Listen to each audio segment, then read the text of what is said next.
Kalangan YouTube चॅनलमध्ये तुमचं स्वागत आहे। तर आज आपण रेडी रांगोळी पाहणार आहोत।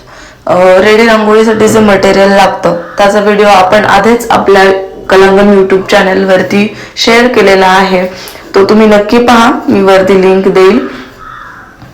तर आज आपण कमळाची रांगोळी पाहणार आहोत, कमळाचे जे फूल आहे त्याची रांगोळी। तर इथे मी फॅब्रिक ग्लू घेतलाय, तो अप्लाय करून घेतेय। खूप नीट आपल्याला अप्लाय करायचं आहे, कुठेही जागा सोडायची नाहीये, नाहीतर आपली रांगोळी त्याच्यावरती चिटकणार नाही। तर इथे मी डार्क पिंक कलर घेतलाय। डार्क पिंक कलर आपण जी बाहेरची बाजू आहे त्या लाईन साठी वापरतोय। आता इथे मी थोडासा फेंट पिंक कलर घेतलाय, बेबी पिंक कलर, त्याला व्यवस्थित टॅप करून घ्यायचा आहे।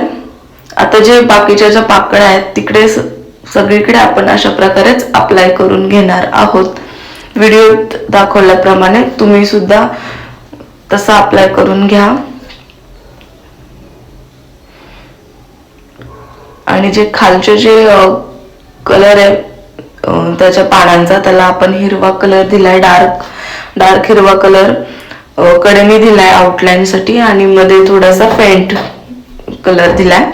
तर अशा प्रकारे आपल्याला अप्लाय करून घ्यायचंय। त्यानंतर तुम्हाला जर असं वाटलं की फर्स्ट लेअर मध्ये व्यवस्थित आपली रांगोळी बसली नाहीये, तर आपण सेकंड लेअर ग्लू लावून घ्यायचा आहे। आणि सेकंड लेअरला सुद्धा आपण ज्याप्रमाणे आधी रांगोळी अप्लाय केलेली आहे तशीच सेकंड लेअरला सुद्धा अप्लाय करायची आहे। डार्क पिंक कलर जो आहे तो आपल्याला बाहेरच्या बाजूने द्यायचा आणि आतमधल्या बाजूने फेंट पिंक कलर द्यायचा।